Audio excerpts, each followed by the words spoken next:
꿈 이야기 6편 조상님 편. 안녕하세요. 오늘은 악몽을 안 꿔서 개운하네요. 우연히 어제 늦은 밤에 상상님 라이브를 들었는데 정말 듣기 좋았습니다. 1에서 5편을 읽으면서 오타를 수정했는데 혹시나 오타를 보시면 아낌없이 지적해주세요. 다들 재미있게 즐겨주셨다고 하시니 조금 더 편안하게 글을 쓸 것 같습니다. 저는 못 들었는데 꿈 이야기 1 계기편을 읽으시고 나서 대부분 조상이 나오면 좋은 꿈 아니냐 라는 반응을 보이셨다고 들었습니다.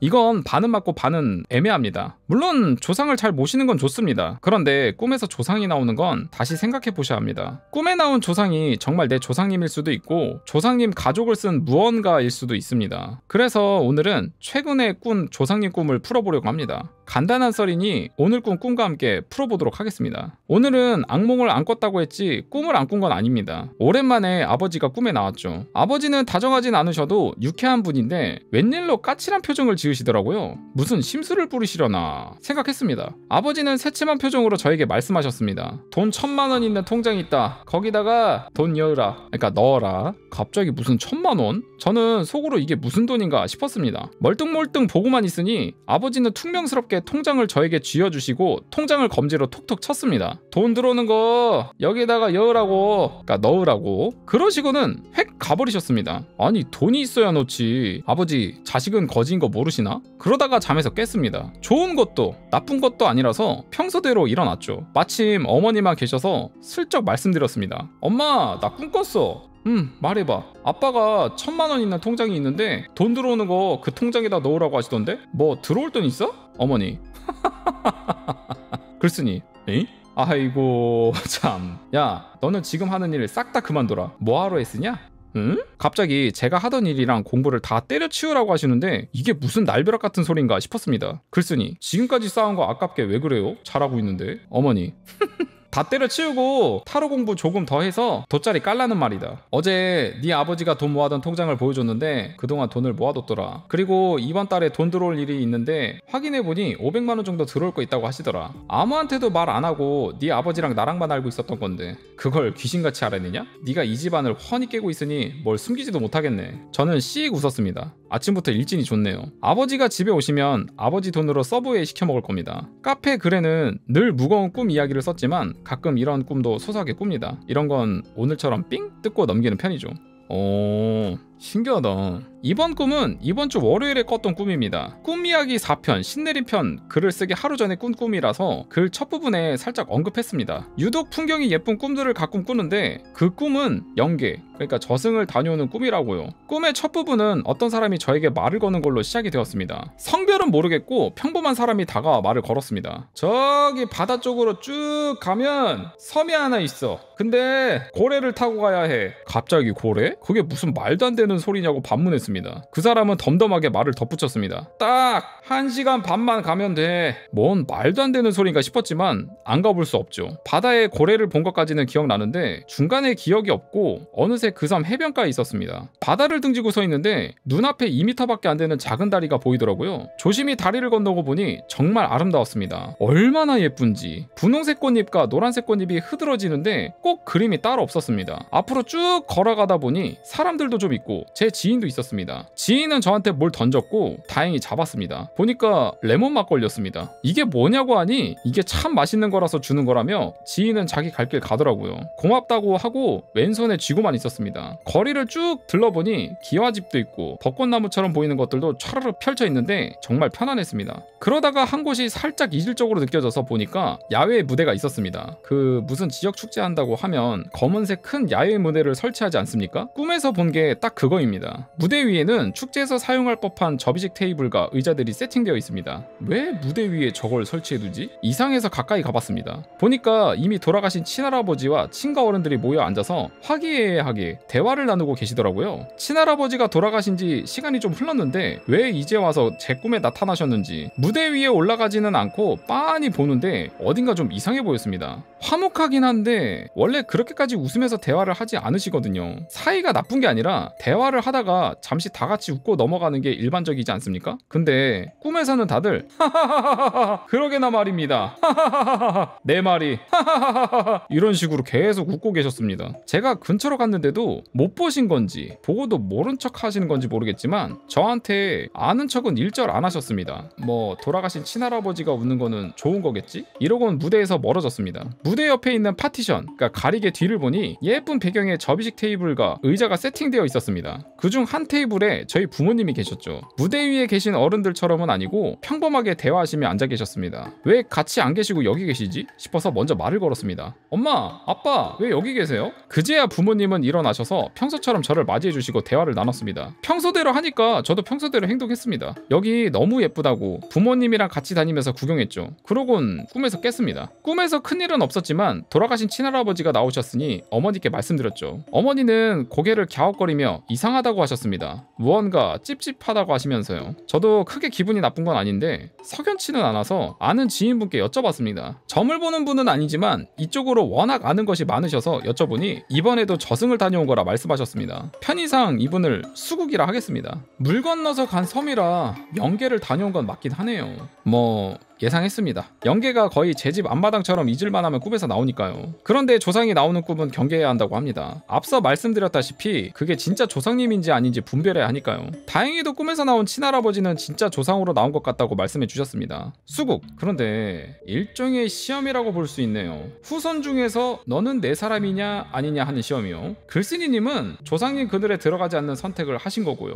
예? 부가적인 설명을 더 들어보니 조상님은 가끔 저처럼 무의식을 영계로 데리고 와서 후손을 테스트하는 경우도 있다고 합니다. 조상님은 후손을 자기한테 끌어들이고 싶은 게 당연하지 않겠습니까? 그래서 의도적으로 화기애애한 모습을 연출한 거라 생각하면 된다고 설명해 주셨습니다. 어쩐지 이상하더라고요. 아무리 그래도 후손에게 이렇게 테스트를 한다는 게 저는 썩 좋진 않네요. 저희 아버지는 항상 부모님과 형제를 도와드렸습니다. 새벽에 전화가 와도 꼭 받으시고 도움이 필요하면 바로 집을 나가실 정도였죠. 물론 가족을 버리고 가진 않으셨지만 전화로 형님 일을 어찌해야 해?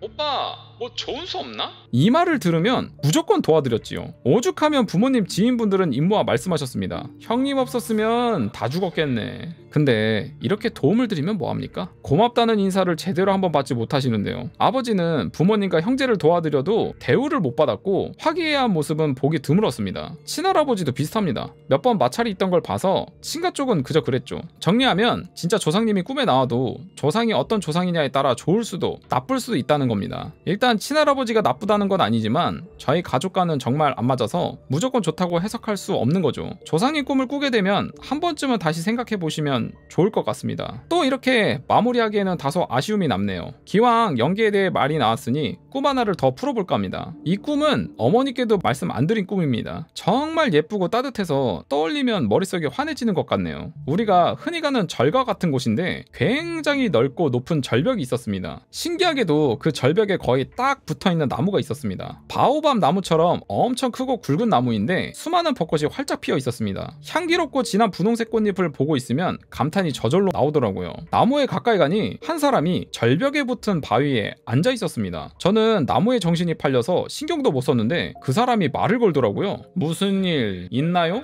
따뜻하게 목소리를 내던 사람은 인자하게 웃고 있었습니다. 지금 다시 생각해보면 남자인지 여자인지 잘 모르겠습니다. 아무 일도 없는데요? 이렇게 말하니 그 사람은 옆에 앉으라고 바위를 톡톡 두드렸습니다. 거기에 앉아서 나무를 구경하다 어느새 그분한테 제 이야기를 했죠. 행복했던 기억을 말하다가 점점 하소연이 되더라고요. 사람들하고 안 맞았던 일, 사람들한테 부정적인 말을 들었던 일, 상처받았던 일까지 다 했습니다. 계속 말해놓고 보니 감정이 올라와서 저도 모르게 말이 나왔습니다. 저를 안 좋게 말하는 사람들은 다 사라졌으면 좋겠어요. 그저 그랬군요. 힘들었겠어요. 저런. 이런 식으로 말씀하시던 분이 정색하시며 말씀하셨습니다. 아니, 그러면 안 돼요. 놀랐지만 조금 머쓱해서 어색하게 웃었습니다. 수습을 하려고 했는데 그분이 저를 똑바로 보고 말씀하셨습니다. 사람들은 말과 글에 힘이 있다는 걸 간과하고 지냅니다. 하지만 당신처럼 맑은 사람이 남을 비난하게 되면 큰 힘이 되어 그 사람에게 돌아갑니다. 따뜻했던 목소리가 조금 더 명확하게 들렸습니다. 그분이 말씀하시기를 말과 글에는 힘이 있고 사람들은 자신도 모르게 그 힘을 남발한다고 합니다. 요즘 욕 쓰는 사람들도 많은데 그것도 다 자신의 업으로 돌아간다고요. 그래서 항상 말 조심해야 하는데 특히 마음을 담아서 그걸 내뱉게 되면 있으면 그게 축복이 될 수도 저주가 될 수도 있다는 거죠. 어머니도 제가 말을 할 수 있게 된 날부터 누누이 말씀하셨습니다. 아무리 네가 힘들고 괴로워도 남을 비난하면 안 된다. 저 말이 어머니를 떠올리게 해서 그런지 알겠다고만 하고 말을 아꼈습니다. 그분은 다시 미소를 지으며 말씀하셨습니다.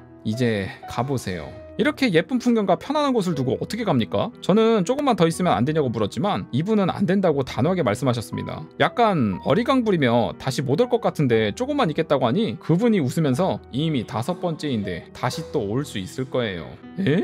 왜 저는 모르는 게 이렇게나 많을까요? 그분은 웃으며 손을 흔들었고 아쉬운 마음을 가득 안고 인사를 드렸습니다. 뒤를 돌아 한 걸음 떼서 땅을 딛자마자 꿈에서 깼죠. 깨고 나서도 피곤한 것이 없이 개운하게 일어나서 기분이 좋았습니다. 다시 올 수 있을 거라고 하시더니 저 꿈은 그 이후로 지금까지 꾼 적이 없습니다. 사람들이 저한테 안 좋은 말을 할 때마다 감정이 욱하지만 참으려고 노력합니다. 어머니 말씀도 있었고 그분도 그렇게 말씀하셨으니까요. 여러분들도 말을 하거나 글을 작성할 때 다시 한번 생각해보는 게 어떨까요? 예전에 진짜 점을 잘 보는 분이 말씀하신 게 떠오르네요. 당신이 누군가를 보고 죽길 바란다면 또 다른 누군가는 당신이 죽기를 바라고 있을 겁니다. 이번 글도 6,000자가 조금 넘는 긴 글이지만 재밌게 즐기셨기를 바랍니다. 지금 떠오르는 글 주제는 몇 가지 있는데 글을 최소한 2개는 더 올릴 수 있을 것 같습니다. 여러 꿈을 한글에 엮어서 적으니까 글이 생각보다 많지 않을 것 같네요. 오늘도 즐거운 하루 보내시길. 꿈 이야기 7편 스님편. 안녕하세요. 오늘은 머릿속에 물음표만 가득한 하루입니다. 저는 일주일 중에 하루 이틀 빼고는 모두 꿈을 꿉니다. 오늘도 꿈을 꿨는데 한 남자가 저한테 트럼프 카드를 보여주더라고요. 클로브 9카드인데 파란색으로 프린팅되어 있었습니다. 남자는 트럼프 카드를 가리키며 울근?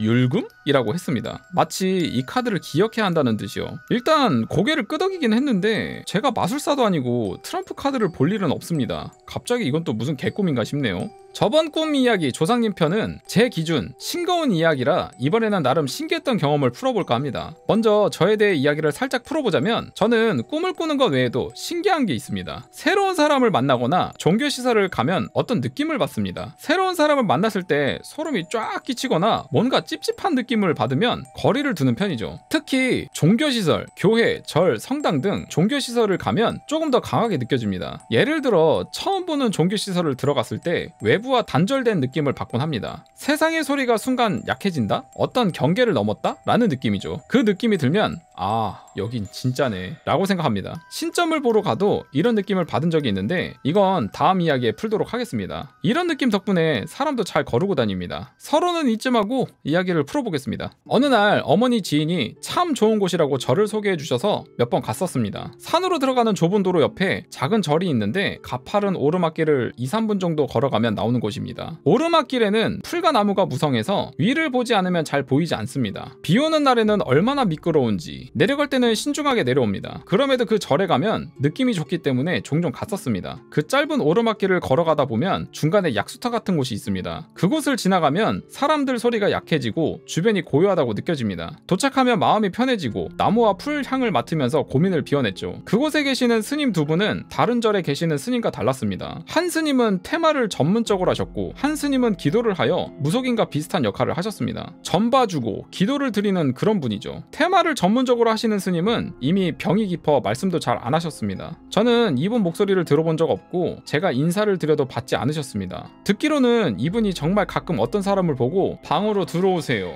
라고 말씀하신답니다. 그러면 들어가서 앉고 스님이 뒤에 앉아서 기운을 불어넣어 주신다고 합니다. 그러고 나면 머리가 맑아지거나 몸이 가벼워진다죠. 아무래도 안 좋으니까 들어와서 기운을 불어넣어 주시는 것 같습니다. 그 말을 듣고 나서는 인사 안 받아주실 때마다 나는 멀쩡한가 보네 생각합니다. 다른 스님은 무속인과 비슷한 역할을 한다고 했는데 이분은 선생님이라 하겠습니다. 저는 선생님 목소리를 듣자마자 감탄이 절로 나왔습니다. 여러 사람들 목소리를 들어봤는데 정말 맑은 느낌이 든 건 처음이었습니다. 다른 사람들은 관상이 과학이라며 얼굴을 보시는데 저는 얼굴도 보지만 목소리에 탁한 정도를 봅니다. 대부분 평범하지만 이분은 엄청 맑은 느낌이 들었습니다. 그래서 저를 더 자주 갔었던 것 같습니다. 선생님께 점도 봤었고 어머니 따라 쉬러 가기도 했습니다. 선생님이랑 자주 대화를 하진 않았지만 간혹 말씀을 하시면 자세를 바로 하고 들었습니다. 선생님, 너도 직관 초기 발달했으니까 나중에 나이 먹어서 점 봐주는 걸 해도 괜찮겠다. 글쓰니 혹시 신을 받아야 하는 건 아니죠? 그 정도는 아니야. 기도하고 공부하고 사람들을 봐주면 돼. 오, 굶어 죽진 않겠네요. 그렇지. 대충 이런 대화를 나눴죠. 그러다가 한 꿈을 꿨습니다. 꿈에서 절에 갔었습니다. 선생님이 방으로 들어오라고 하셔서 들어갔더니 테마를 전문적으로 하는 스님이 앉아 계셨습니다. 원래는 편안한 복장을 입고 계시던 스님께서 가사를 두르셨더라고요. 자, 여기서 가사는 아래의 사진과 같은 붉은색 천을 가사라고 합니다. 자, 요거 왔습니다. 이거 보통 그 스님들 복장 보면은 많이 있는 그거 아닙니까? 이게 이름이 가사구나. 스님은 앉아서 한지에 한자로 무언가를 쓰고 계셨습니다. 한두 장도 아니고 계속 써 내려가는데 조금 의아했습니다. 선생님은 웃으면서 저에게 말씀하시는데 그 광경이 무언가가 이상하다는 느낌이 들자마자 꿈에서 깼습니다. 저는 그냥 꿈이겠거니 하고 어머니께 말씀드렸습니다. 이제는 꿈에서 스님까지 나온다? 어머니, 응? 어차피 절 가려고 했는데 가보자. 예? 어머니는 후다닥 준비하시고 저를 차에 태웠습니다. 절에 도착하고 어머니는 선생님과 대화를 나누시고 저를 부르셨습니다. 제 꿈 얘기를 듣던 선생님은 몇 가지 질문을 하셨습니다. 그 가사가 무슨 색이었니? 글쓰니 버건디? 오래된 고추장 색깔인 것 같아요. 선생님, 원래 가사 색깔이 붉은색이 있고 약간 된장색이 있는데 붉은색은 태고종, 된장색은 조계종을 의미하지. 근데 우리 스님은 태고종이란다. 네가 본 스님이 진짜 우리 스님인 것 같구나. 에?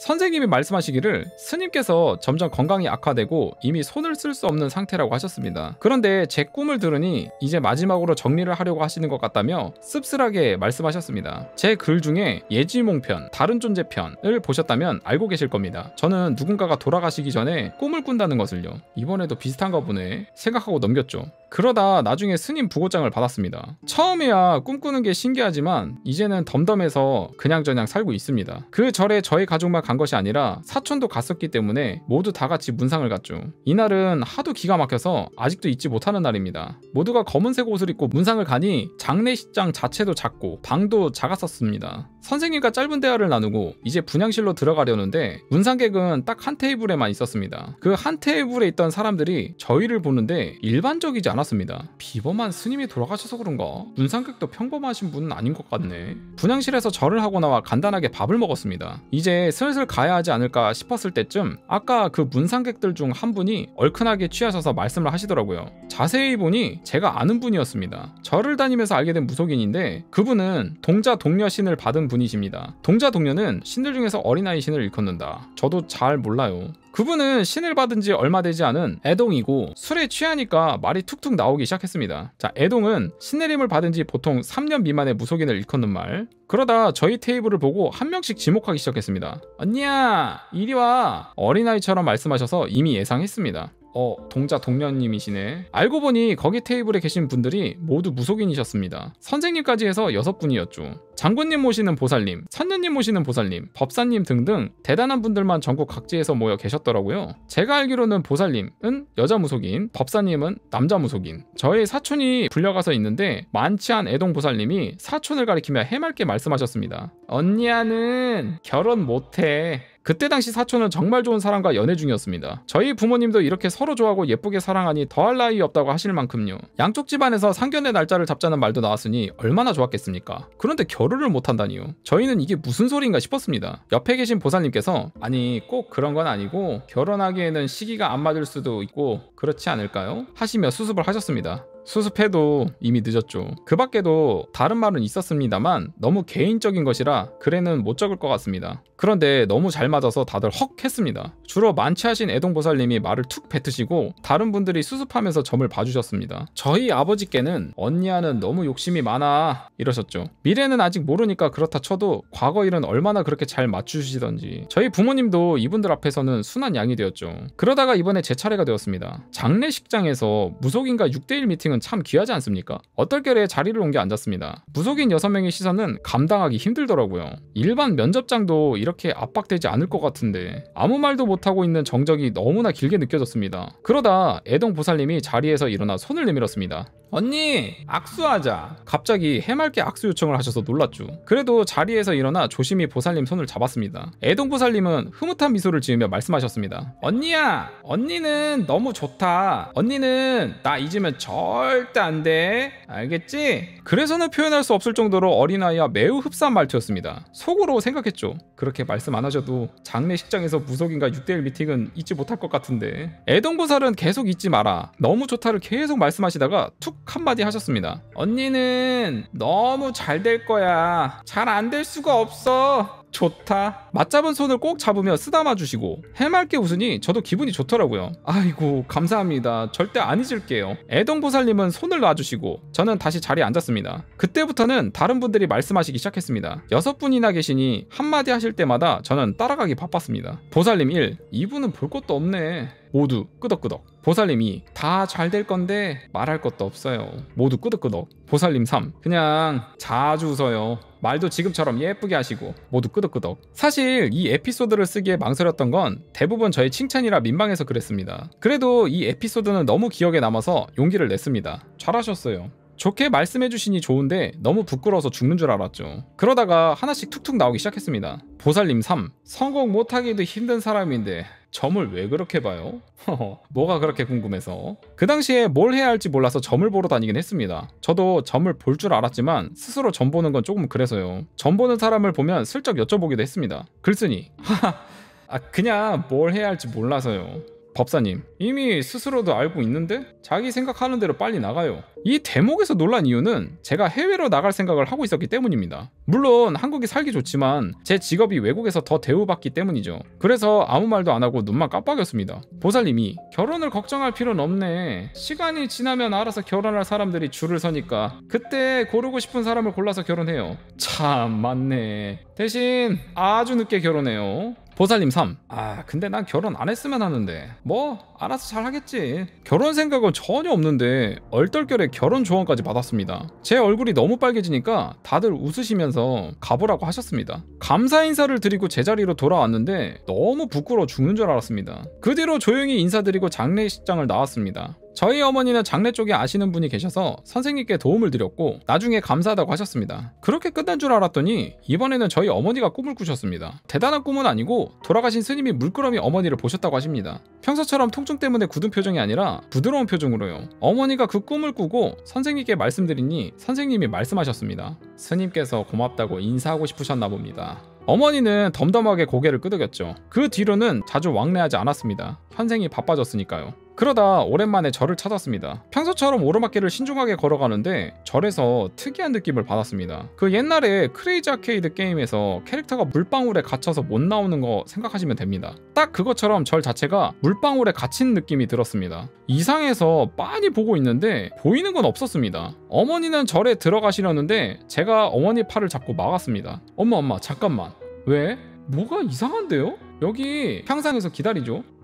그래 뭐 바쁜 건 없으니까. 자 그래서 평상 사진이 올랐는데 이렇게 생긴 평상이 있나봐요. 평상에 조용히 앉아 폰이나 만지작거렸습니다. 어머니는 제 눈치를 살짝씩 보면서 기다렸습니다. 한 10분 15분 지나고 나서 저를 감싸던 물방울이 톡 하고 터지는 느낌이 들었습니다. 여기서 제 버릇이 튀어나왔죠. 이제 끝났다. 그러곤 기다리니 절에서 선생님이 내려오셨습니다. 평소처럼 반겨주시며 차를 내어주셨습니다. 저는 홀짝홀짝 마시면서 나무 구경이나 하는데 어머니랑 대화를 나누던 선생님이 말씀하셨습니다. 선생님, 아까 뭘 느꼈니? 방금 선생님이 나오신 절이 물방울로 갇힌 느낌이었는데 갑자기 톡 터지던데요? 그거 맞아. 잘 보네. 에? 예, 그게 맞답니다. 선생님이 말씀하시기를 영가를 천도하는 중이었다고 하셨습니다. 일종의 천도제 비슷한 걸 하신 것 같고 살아생전에 가졌던 욕심이나 미련을 버리지 못한 영가들을 잘 떠날 수 있도록 빌어주는 것입니다. 그래서 중간에 기도가 끊기면 조금 그럴 수도 있었는데 마침 기다려줘서 다행이라는 말씀도 하셨습니다. 계속 이야기를 써내려보니 제가 평범한 것은 아닌 것 같긴 하네요. 그래도 순간은 신기하다가 대충 넘깁니다. 현생이 녹록치 않으니. 그렇게 또 신기한 경험을 하고 집에 돌아왔죠.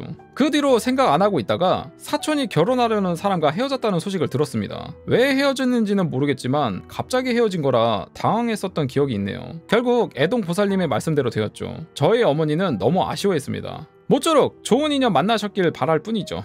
오늘 이야기는 저만 신기했는지 여러분도 신기했는지 모르겠네요. 다음에도 이야기를 써보겠습니다. 오늘도 7천자가 조금 넘는 이야기를 읽어주셔서 감사합니다. 행복한 하루 보내시길 하면서 꿈 이야기 7편 스님편이 마무리됐습니다. 평범하신 분은 절대 아닙니다. 애초에 꿈 자체를 이렇게 자주 꿀 수도 없고요. 꿈을 꿨는데 예지몽도 꾸고 뭔가 툭 하면서 튀어나왔던 이런 말들 자체가 절대 평범하지 않습니다. 하여튼 꿈 이야기 계속 시리즈로 이야기해주고 계신데 재밌네요. 자 이렇게 해서 꿈 이야기 7편 마무리되었습니다.